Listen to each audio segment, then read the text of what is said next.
subscribe to my channel and also press this bell icon.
Hey there, subscribe to my channel and also press this bell icon. Dan menjelaskan regulasi. Jadi pertama-tama katakanlah paragraf awal ya, itu Bapak Ibu berangkat dari regulasi. Baik regulasi yang mengatur tentang manajemen, baik regulasi yang mengatur tentang kompetensi, baik regulasi yang mengatur tentang TUSI, tugas pokok dan fungsi. Oh ya, Bapak Ibu saya tambahkan, selain regulasi-regulasi tadi, Bapak Ibu juga perlu untuk mempelajari regulasi yang terkait dengan TUSI, Bapak Ibu. Kalau tadi kan regulasi kerangka umum P3K. Nah, Bapak Ibu karena guru ya di bawah naungan Disdikbud, Bapak Ibu guru juga perlu ya katakanlah belajar tentang regulasi di bidang pendidikan. Nah, ini saya ambilkan contoh Bapak Ibu. Bapak Ibu mesti paham tentang Undang-Undang Nomor 14 Tahun 2005 tentang guru dan dosen. Nah, tadi sudah disampaikan teman saya. PP 57 tahun 2000 maaf, ini keliru salah ketik ini. 2021. Ya, mohon maaf. PP nomor 57 tahun 2021. Nanti saya edit ini. Tentang revisi Standar Nasional Pendidikan. Ini berasal dari PP 19 tahun 2005. Sekarang sudah direvisi yang terbaru. Ya, kita pakai PP 57 tahun 2021 ya, bukan 2001. Kemudian PP nomor 19 tahun 2017 tentang guru.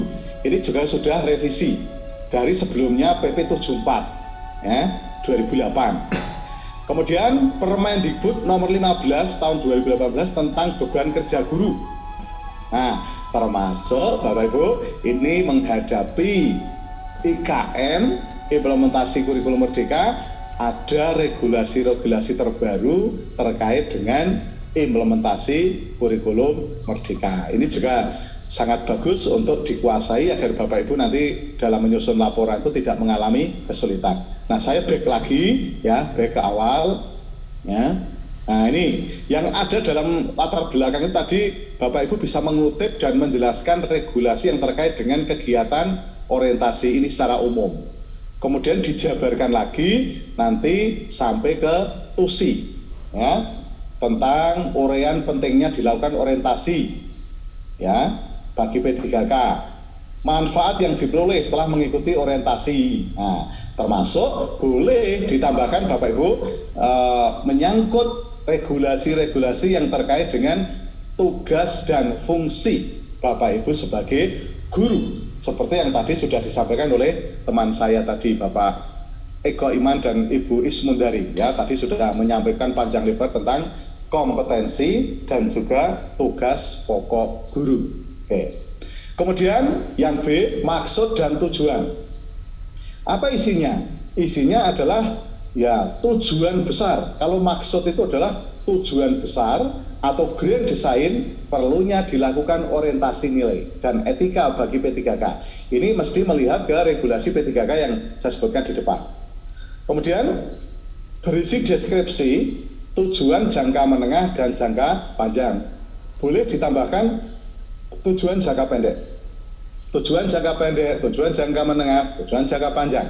Nah, yang dimaksud jangka pendek itu biasanya 1 tahun, ya.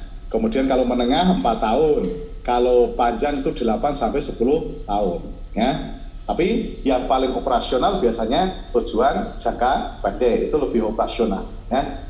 Kemudian waktu dan tempat. Nah, ini diisi dengan durasi waktu dan tempat pelaksanaan kegiatan orientasi, termasuk seminar, ya, termasuk seminar, ya, orientasi di tempat kerja, termasuk kegiatan hari ini orientasi di tingkat kabupaten dan juga di tingkat OPD, ya, gitu.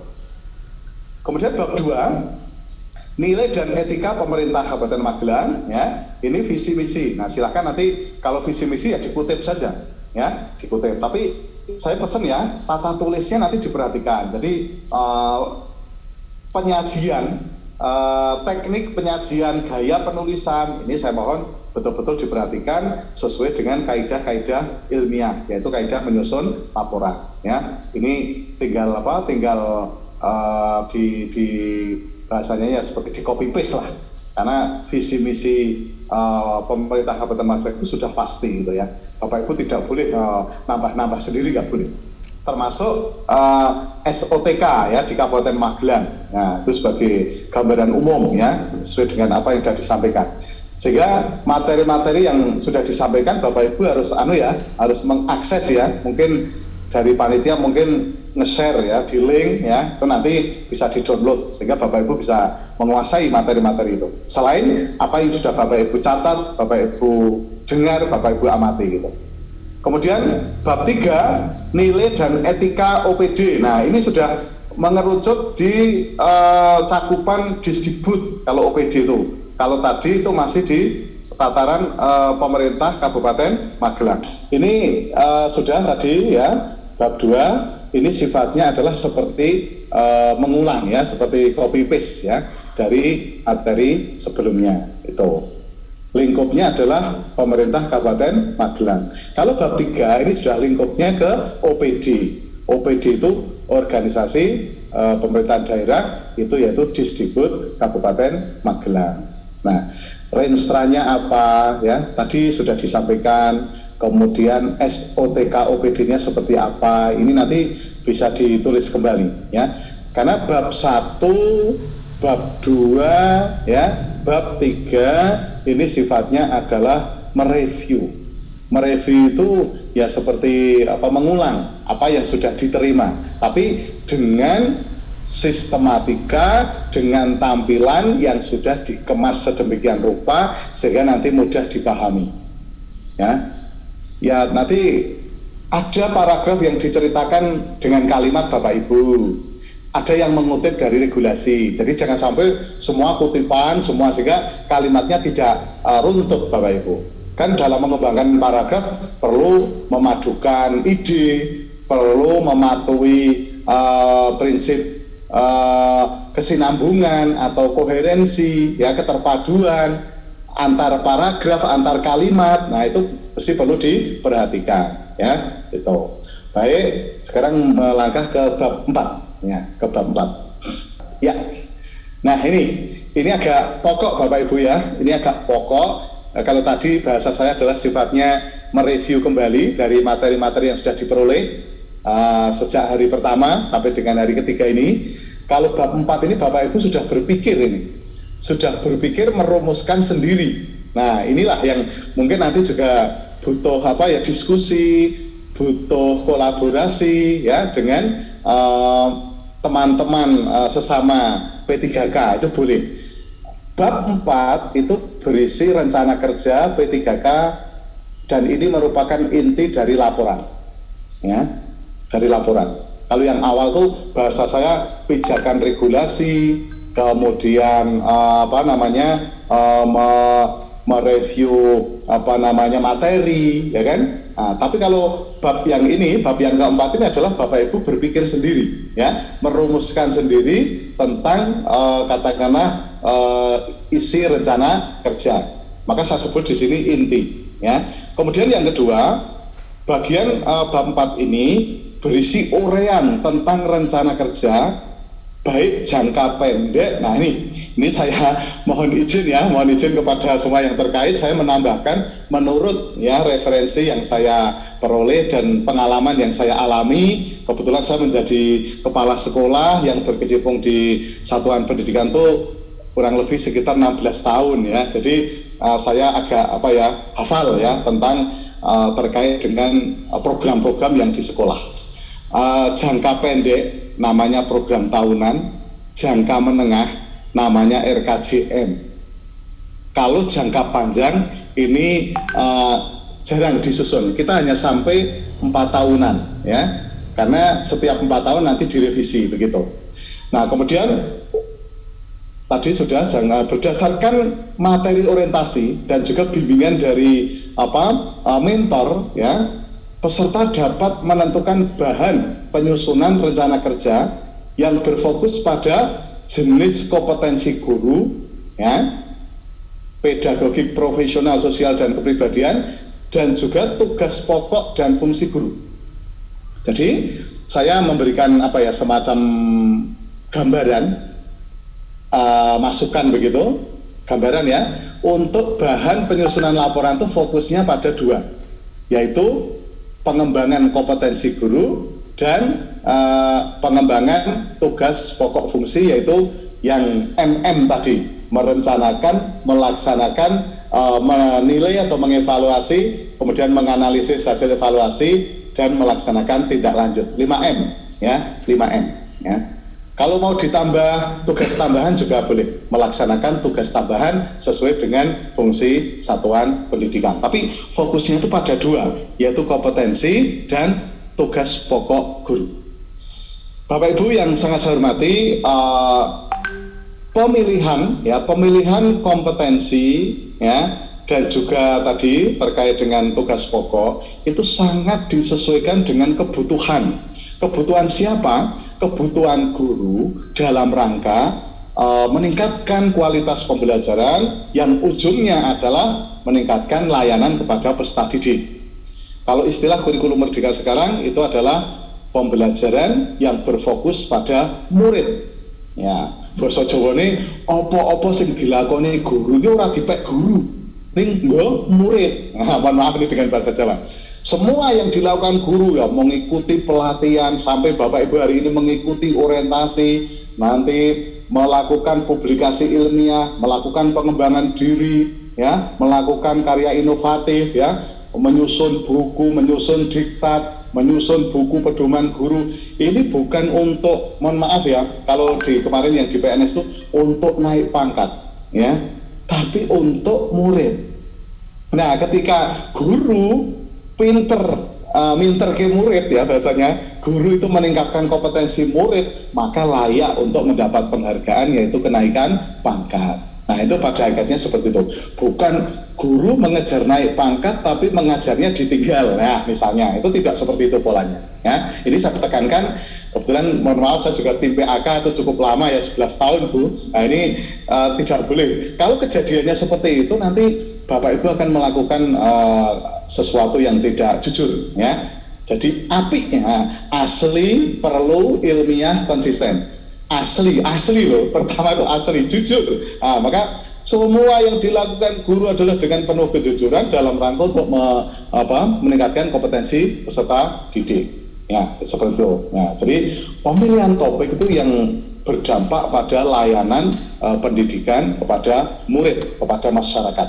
Ya, dengan istilah lain, rencana kerja itu aksi nyata. Rencananya itu berupa rencana, kalau rencana itu dilakukan namanya aksi nyata. tidak mungkin sebuah tindakan, sebuah pelaksanaan tidak didahului oleh perencanaan. Jadi selalu perencanaan, kemudian pelaksanaan, kemudian evaluasi atau monef, baru nanti disusun laporan ketercapaiannya. Hal penting yang perlu dicatat, ini Bapak Ibu punya nilai kreatif, ya, punya nilai kreasi atau kreatif, punya nilai inovasi, ya, terkait dengan rencana kerja ini. Artinya jangan sampai merencanakan program, menyusun rencana kerja yang biasa-biasa saja. Bapak Ibu mesti memilih menyusun rencana kerja yang nanti berdampak pada peningkatan kompetensi murid. Ya, saya ambil contoh Bapak Ibu. Bapak Ibu terkait dengan pedagogi, kompetensi pedagogik, ingin berlatih menyusun RPP yang bagus, RPP yang bahasa sekarang itu berdiferensiasi, bisa mengajar murid sesuai dengan gaya belajarnya, bisa mengajar murid sesuai dengan minatnya, tidak seragam satu sekolah, ya, tidak seragam, tapi sesuai dengan potensi muridnya. Nah, ini namanya ada unsur kreatif dan unsur inovatif. Jangan merumuskan rencana kerja yang sifatnya rutinitas saja, yang sifatnya biasa-biasa saja, dan tidak ada inovasi. Nah, inovasi itu hal baru, ya. Bapak Ibu boleh baca ini buku panduan tentang pengembangan kompetensi guru, ya, atau buku PAK begitu, tentang bagaimana guru menyusun publikasi ilmiah, bagaimana guru menyusun karya inovatif, ya. Ini semua meminta guru, menuntut guru untuk berkreasi dan berinovasi, begitu. Baik, kemudian berikutnya ini setelah saya kaji Bapak Ibu, ya, saya mengkaji secara mendalam, ini saya jabarkan mengerucut bahwa model atau sistematika, ya, model atau sistematika rencana kerja Bapak Ibu itu mengacu pada buku pedoman guru. Ini BPG, ya, buku pedoman guru, ya, ini. Nah, kurang lebih sistematikanya ini. Silakan nanti dibaca lebih lengkap di buku 4. Buku 4 petunjuk angka kredit guru. Itu ada buku 4, ya, tentang kerangka isi buku pedoman guru. Nah, kalau boleh saya matur, kalau Bapak Ibu sejak awal P3K ASN sudah berlatih menyusun buku pedoman guru yang tidak lain tidak bukan isinya adalah tentang program kerja atau rencana kerja guru 1 tahun, ini sudah ada nilai angka kreditnya. Jadi kalau Bapak Ibu nanti belajar tentang angka kredit guru, itu ini nilainya 1,5 Bapak Ibu, termasuk pengembangan profesi. Sekali lagi, ini sebagai ilustrasi, ya, sebagai ilustrasi. Nanti Bapak Ibu boleh diskusi dengan mentor. Bapak Ibu juga nanti bisa membuka buku 4. Bapak Ibu juga bisa nanti lewat kepala sekolah berkoordinasi dengan kami di pengawas. Ini saya memberikan suatu gambaran, suatu rekomendasi, ya, berdasarkan telaah saya. Ini sistematika rencana kerja itu mengacu pada buku pedoman guru, karena sistematika yang ditentukan oleh BKPPD itu yang betul Pak, itu BKPPD atau BKKD? Ya, BKPPD atau dulu namanya BKD itu hanya menyebutkan rencana kerja, begitu saja, ya, sifatnya masih umum. Maka saya menjabarkan sesuai dengan yang biasa dilakukan di satuan pendidikan menurut regulasi, yaitu rangkaian dari Permenpan 16. Ada buku 1, buku 2, buku 3, buku 4, buku 5. Nah, ini saya ambil dari buku 4. Buku pedoman guru disajikan dalam bentuk makalah, diketik dan dibendel dengan kerangka isi sebagai berikut. Nah, ini bagian awal, terdiri halaman judul yang menerangkan identitas guru, tahun kerja dari rencana kerja tersebut, lembar persetujuan dari kepala sekolah, kata pengantar, dan daftar isi. Nah, ini nanti kebetulan bab 4, ya, itu hanya disebutkan rencana kerja gitu aja. Nah, saya kan harus menerjemahkan ini sesuai dengan katakanlah regulasi, sesuai dengan pengalaman yang biasa dilakukan oleh guru-guru di satuan pendidikan. Nah, maka di sini ada bagian awal seperti ini. Ya, saya ulangi, ada halaman judulnya, kemudian yang menerangkan tentang identitas guru, tahun kerja, ya, lembar persetujuan, kata pengantar, daftar isi. Tapi karena rencana kerja ini sudah masuk dalam kerangka laporan keseluruhan, maka mungkin bagian awal itu tidak harus muncul. Ya, saya ulangi, karena rencana kerja itu masuk dalam kerangka laporan secara umum, yaitu masuk di bab 4, maka mungkin bagian awal itu juga tidak wajib untuk dilengkapi karena sudah ada di laporan induknya. Nah, mungkin yang perlu diperhatikan bagian isi. Bagian isi itu di sini ya, namanya rencana kerja itu memang ada pendahuluannya yang menjelaskan tentang tujuan pembuatan rencana kerja tahunan dan menjelaskan ringkasan target capaian yang diharapkan. Ada tujuan pembuatan, ada targetnya. Kemudian yang paling penting ini rincian rencana kerja. Saya masih ada waktu, Ibu? Oh, sudah habis. Nah, tak percepat. Ya, rencana kerja yang disajikan dalam satuan waktu bulan selama setahun. Rencana kerja tersebut berupa rencana guru yang bersangkutan dalam meningkatkan kompetensi. Nah, tadi berfokus pada kompetensi, termasuk nanti tugas pokoknya. Kemudian penutup, ya, penutup. Bagian penunjang ini boleh lampiran-lampirannya, lampiran-lampiran yang mendukung, monggo lah nanti. Gitu. Lanjut, ya, lanjut. Hampir selesai ini, ya. Ya, penutup saya kira tidak ada masalah, simpulan dan saran. Nah, sedikit tentang seminar. Oke, sedikit tentang seminar, monggo. Klik terakhir ini. Nah, untuk seminar, ya, ini ada peserta yaitu Bapak Ibu sendiri, kemudian nanti ada mentor. Nah, sangat mungkin ada pimpinan OPD kalau memungkinkan, ya, atau yang mewakili. Oke, lanjut. Syukur nanti bisa ada moderatornya, ya, kalau bisa ada moderatornya, tapi ya nanti direct saja lah gitu. Peserta seminar ada reviewer, biasanya ada reviewer, ada notulis, tapi ini nanti tidak wajib, menyesuaikan saja. Ada notulis, ya, yang menulis. Kemudian tugas-tugas ada pematerinya, Bapak Ibu, ada moderatornya, ada peserta seminar, ada reviewer, itu sekali lagi menyesuaikan saja, ada notulis, sudah ada tugasnya masing-masing, ya. Kemudian seperti biasa itu untuk mendukung administrasi pelaksanaan seminar, ya, nanti ada daftar hadir, ya, ada berita acara dan ada bahan presentasinya yang dibuat oleh Bapak Ibu. Itu rambu-rambu ilmiah ketika Bapak Ibu melaksanakan seminar. Nah, Bapak Ibu, karena waktunya sudah habis, mungkin nanti contoh bahasa saya contoh buku pedoman guru itu kami sebenarnya ada berupa Word, tapi waktunya sudah habis itu, ya. Sabar, nggih. Mohon maaf karena waktunya sudah habis. Mungkin nanti bisa saya sampaikan ke kepala sekolah.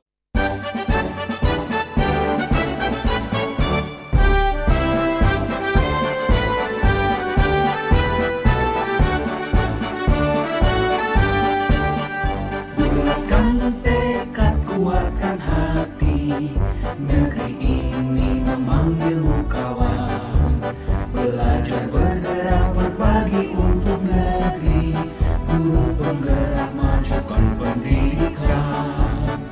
Guru penggerak menghamba pada murid, kreatif rancang pembelajaran.